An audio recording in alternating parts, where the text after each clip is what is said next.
अस्सलाम वालेकुम आऊं असगर मलानो प्रोग्राम सिंध सलामत अवाम आदो में भलीकार चवां थो समूरनि ॾिसंदड़नि ऐं ॿुधंदड़नि खे।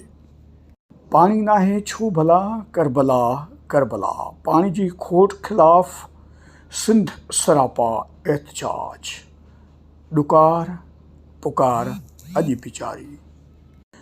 पाणीअ लाइ सिंध जूं सदाऊं। अॼु पाण पाणी बाबति पाणी जी खोट जे हवाले सां ॻाल्हि ॿोल कंदासीं सैयद ख़ुदा ॾिनो शाह साहब सां, पर मुख़्तसर ब्रेक खां पोइ।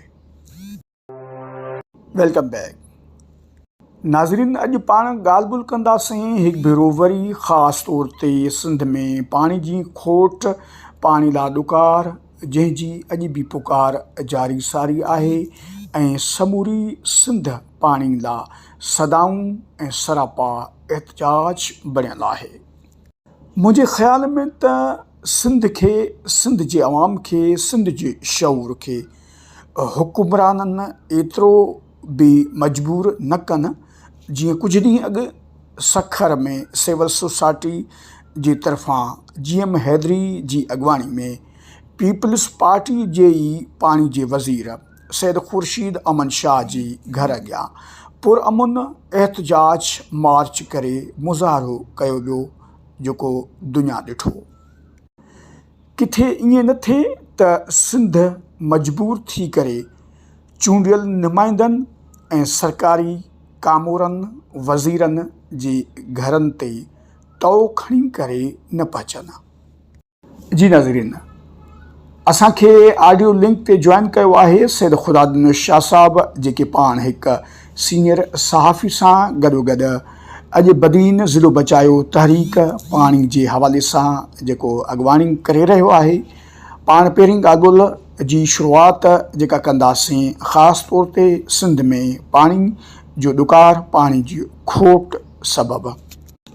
वरी महिरबानी साईं ख़ुदा ॾिनो शाह साहब, अवां पंहिंजे क़ीमती वक़्त मां असांजे प्रोग्राम सिंध सलामत अवाम आदो में वीडियो लिंक ते जॉइन कयो आहे। जी शाह साहब, अवां कीअं था ॾिसो हिन सॼी सूरत हाल खे, ख़ासि तौर ते पाणी जे हवाले सां जेको काफ़ी अरसे खां वठी सिंध पुकारे पई ऐं पाणी जो तमामु वॾो हिकिड़ो ॾुकार आहे, सिंध जूं सदाऊं आहिनि पाणी जे हवाले सां। आख़िर छा सबबु आहे जो सिंधूअ खे सिकायो वञे थो ऐं सिंध खे पंहिंजे हिसे जो बि पाणी नथो मिले? जी ख़ुदा ॾिनो शाह साहब, वरी महिरबानी। असल में हिन वक़्तु जेका पाणी जी सूरत हाल आहे उहा सॼी सिंध में इंतिहाई ख़तरनाक सूरत हाल आहे। हिन वक़्तु कोटली बैराज ते 80% पाणी जी शॉर्टेज आहे। हाणे तव्हां ॾिसो त कोटली बैराज जी जेका 80% शॉर्टेज आहे, ईअं सम्झो पाणी आहे ई कोन। उन सिलसिले में बदीन, सजावल, ठट्टो, टंडो, मोहम्मद खान ज़िला जेके आहिनि उहे सिंध ऐं पाकिस्तान जे समूरनि ज़िलनि में वधि खां वधि सफ़र करे रहिया आहिनि। उन हवाले सां स्पेसिफिक असां बदीन जी ॻाल्हि कंदासीं त बदीन ज़िले में पाणी जी शदीद खोट आहे। बदीन ज़िले खे 2 कैनाल जेके आहिनि उहे सैराब कनि था, हिकिड़ो न्यू फुलली ऐं अक्रमवाह।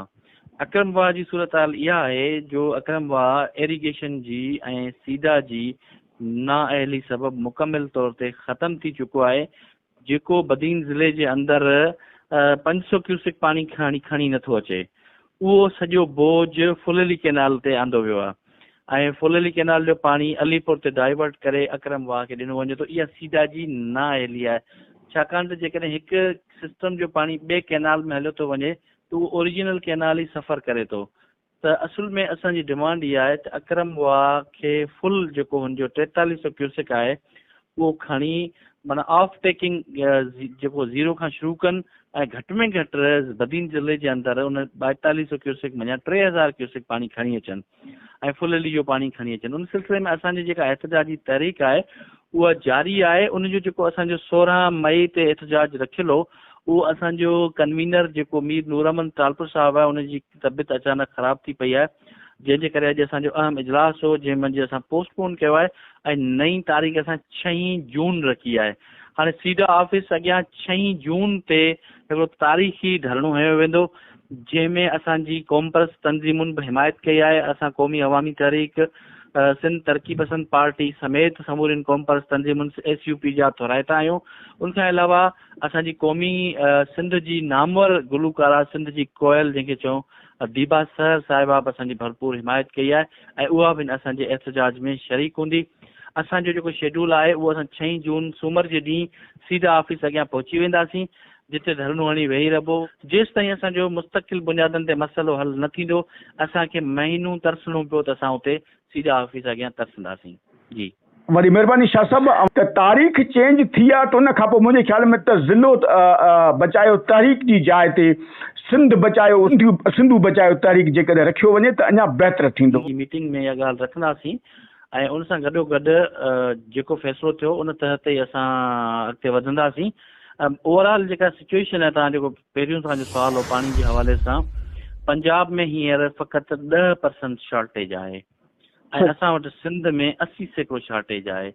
सिंध हुकूमत जी जेको इरिगेशन खातो आहे उन जी नाअहली आहे।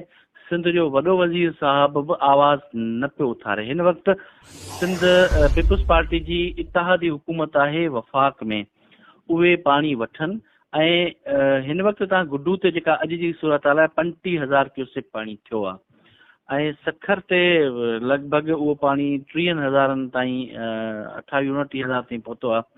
त जेकॾहिं पंजाब खे जेको पाणी कैनाल पंजाब खोलिया आहिनि, इवन जेको तकरारी चश्मा झेलम लिंक कैनाल आहे उहो आब कल्याणी में वहिणो हूंदो आहे पंजाब खे, उहो बि हिन वक़्तु जॾहिं सिंध 80% पाणी जी शॉर्टेज भोॻे पई, उते सिंध खे इहो तोहफ़ो बि ॾिनो वियो आहे त सीजे लिंक कैनाल खोले उन जे ज़रिए पाणी खणी उहो पाणी ग्रेटर थियल कैनाल, उहो तकरारी कैनाल आहे, उन जे ज़रिए पंजाब जूं ज़मीनूं आबाद कयूं पियूं वञनि। पर सिंध सरकार ख़ामोश आहे, इरसा चुप लॻी पई आहे। वफ़ाक़ी हुकूमत, इरसा ऐं सिंध हुकूमत गॾियल तौर ते असां सम्झूं था त सिंध खे तबाह करण में, सिंधू दरिया जे पाणी ते धाड़े हणण में मुलविस आहिनि। कोटली बैराज जा पिंजारी कैनाल आहे, गूनी कैनाल आहे, फुलेली कैनाल आहे, अकरमवा आहे ऐं इन समेत जेको सॼो सिस्टम आहे उनखे या ठटे जूं जेके ज़मीनूं उन्हनि खे आबादी जे मक़सद सां जेको पाणी ॾियणो हूंदो आहे उहो न पियो मिले ऐं वॾी खोट आहे। ॿियो इहो त सखर मिसाल गुड्डू ते सूरत हाल बहितर थी आहे ऐं उहो सखर ताईं उहो पाणी जेको चश्मा खां छॾियो वियो आहे उहो जल्दी पहुचंदो, पर सखर ते ताला लॻा पिया आहिनि। फौरी तौर ते जेको हींअर 10,000 क्यूसेक रिलीज़ आहे उनखे घटि में घटि 2 ॾींहंनि जे अंदरि 20,000 क्यूसेक कयो वञे। सखर ते आरज़ी शॉर्टेज थींदी 2-3 ॾींहंनि जी, पर मथां उहो पाणी अची वेंदो। पर सखर खां कोटली ताईं जो जेको सफ़र आहे उहो 12 खां 15 ॾींहंनि जो सफ़र आहे। त 15 ॾींहंनि खां पोइ जॾहिं कोटली ते इहो पाणी पहुचंदो त असांजी जेका डिमांड आहे उहा 30,000 क्यूसेक ताईं पहुची चुकी हूंदी। वरी बि असां वटि इहा शॉर्टेज 60 खां 70% रहंदी। उन करे न हुक्मरान सम्झण लाइ तयारु आहिनि, न इरिगेशन इंतिज़ामिया सम्झण लाइ तयारु आहिनि। चीफ इंजीनियर सखर साहब या चीफ इंजीनियर कोटली बैराज जी का कोऑर्डिनेशन कोन्हे। सिंध हुकूमत गिफ़लत जो मुज़ाहिरो करे पई, उनखे गिफ़लत न करणु खपे, नोटिस वठणु खपे। उनखे सिंध जे वॾे वज़ीर खे या पीपुल्स पार्टी जेका इक़्तिदारी धुर आहे उनखे घटि में घटि उबाड़ो बॉर्डर ते धरणे जो ऐलान करणु खपे जेकॾहिं हुननि जी नथी हले। नंबर 1। नंबर 2 त असांजी जेका ज़िलो बचायो तहरीक आहे उहा हिकिड़ी समाजी लेवल जी हिकिड़ी पाण मुरादो ख़िदमतूं सर अंजाम ॾिए थी, जंहिंखे का फंडिंग न आहे, जेके 4-5 दोस्त आहिनि पंहिंजे मदद पाण त हिन जी अॻुवाणी करे सॼा ख़र्च बर्दाश्त करे उन तहरीक खे हलाइनि था। हिन वक़्तु गॾोगॾु सिंध जूं जेके क़ौम परस्त पार्टियूं आहिनि, जंहिंमें ख़ासि तौर ते क़ौमी अवामी तहरीक आहे, सिंध तरक़ी पसंद पार्टी आहे या SUP आहे, इहे टई पार्टियूं हींअर पावर पॉलिटिक्स रखनि थियूं। स्ट्रीट पावर उन्हनि वटि आहे ऐं उहे जेकॾहिं को जिस्कम सां गॾु जिस्कम खे बि उन में शामिलु कजे, इहे चारई धुरियूं जेकॾहिं गॾियल को एहतजाज जो सॾु ॾियनि, असां बिल्कुलु उन्हनि जे हर सॾ ते लभे जी जेके बि सरगर्म धुरियूं आहिनि उहे सभई गॾियल हिकिड़ो सॾु ॾियनि, कंहिं बि मेन हाईवे खे हिकिड़ो 2 ॾींहं बंदि करण जो ऐलान कनि। त आउं सम्झां थो त पंजाब या इरसा खे ताक़त न आहे त सिंध जो पाणी रोकीनि। उन करे असां दोस्तनि सां ज़िक्र कंदा आहियूं त सिंध में मोहतरम रसूल बख्श पलियो साहब या बशीर ख़ान कुरैशी साहब जे वञण खां पोइ जेको हिकिड़ो ख़ाल पैदा थियो आहे उहो ख़ासि तौर ते जदोजहद ऐं पाणी वारी जदोजहद जे हवाले सां अञा ताईं भरिजी न सघियो आहे। उन करे हिननि समूरनि दोस्तनि खे सोचण जी ज़रूरत आहे। ऐं अपील कंदुसि तव्हांजे हिन चैनल जी मार्फत मोहतरम अयाज़ लतीफ़ पलियो साहब खे, मोहतरम डॉक्टर कादर मसी साहब खे, साईं ज़ैन शाह साहब खे, सनान ख़ान कुरैशी साहब खे, नवाज़ शाह भाॾाई साहब खे, अमीर आज़ाद पंवर साहब खे, या जेके दोस्त आहिनि उहे सभई हिकिड़ी मुतहरिक क़िस्म जो हिकिड़ो एहतजाज जो ऐलान कनि त जीअं जेको पाणी आहे उहो वठी सघिजे ऐं सिंध खे बर्बाद थियण खां बचाए सघिजे। ठीकु, वॾी महिरबानी, ख़ुदा ॾींदो शाह साहब, थैंक यू।